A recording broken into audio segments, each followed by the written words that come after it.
বেশি লাভের আশায় দিন দিন বাড়ছে বিদেশি কাজু বাদামের চাষ। ইতিমধ্যে টাঙ্গাইলের মধুপুরের পাহাড়ি অনাবাদী জমিতে চাষ হচ্ছে কাজু বাদামের। প্রায় ৩৪ হেক্টর জমিতে দৃশ্যমান হয়েছে সারি সারি কাজু বাদাম গাছ। উপজেলা কৃষি বিভাগের তত্ত্বাবধানে স্থানীয় কৃষকদের মাধ্যমে গড়ে উঠেছে মূল্যবান এই ফসলি বাগান। পাহাড়ি মাটি ও আবহাওয়া অনুকূলে থাকায় এই বছরই প্রথম ফলন হয়েছে বেশ ভালো, আর কৃষকরা দেখছেন আশার আলো। আমি কাজু বাদাম চাষ করছি, কাজু বাদাম চাষ করে ফলে আমি মেলা ফলন হয়েছে, ফলন পাইছি। আমি আরো আবাদ করবো যাতে আমি ভবিষ্যৎ এইটা আবাদ করে আমি লাভবান হইতে পারি।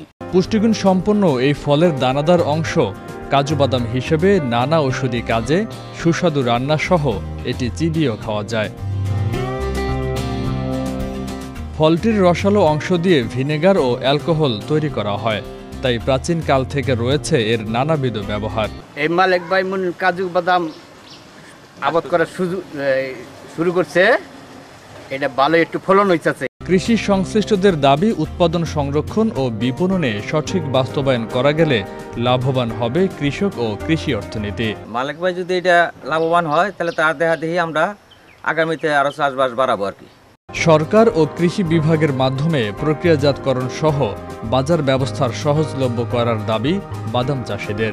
আমরা তো এগুলা চাষ করতেছি, ফলন ভালো হইতেছে, এগুলা বিক্রি করার জন্য কৃষি বিভাগ তো না দুই গেলে লোক গ্রাহক আগে আঙ্গুর কাছ থেকে কিনে নিত, তাতে আমরা আর একটু লাভবান হইতে। বিদেশ থেকে আমদানি নির্ভরতা কমাতে এবং কৃষকদের উৎপাদিত কাজু বাদামের সুষ্ঠু বাজার ব্যবস্থাপনা দিয়ে পাশে থাকার কথা জানালেন এই কৃষি কর্মকর্তা। মধুপুর উপজেলায় কাজু বাদাম চাষ হয়েছে ৩৪ হেক্টর জায়গাতে। আমরা সেখানে প্রায় কৃষকদেরকে ১৬,৫০০ চারা বিতরণ করেছি।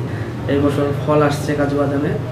কাজু বাদাম প্রসেসিং এবং বিক্রির ব্যবস্থার জন্য একটা প্রক্রিয়ার দিন আছে এবং সেটা আমরা ভবিষ্যতে করব।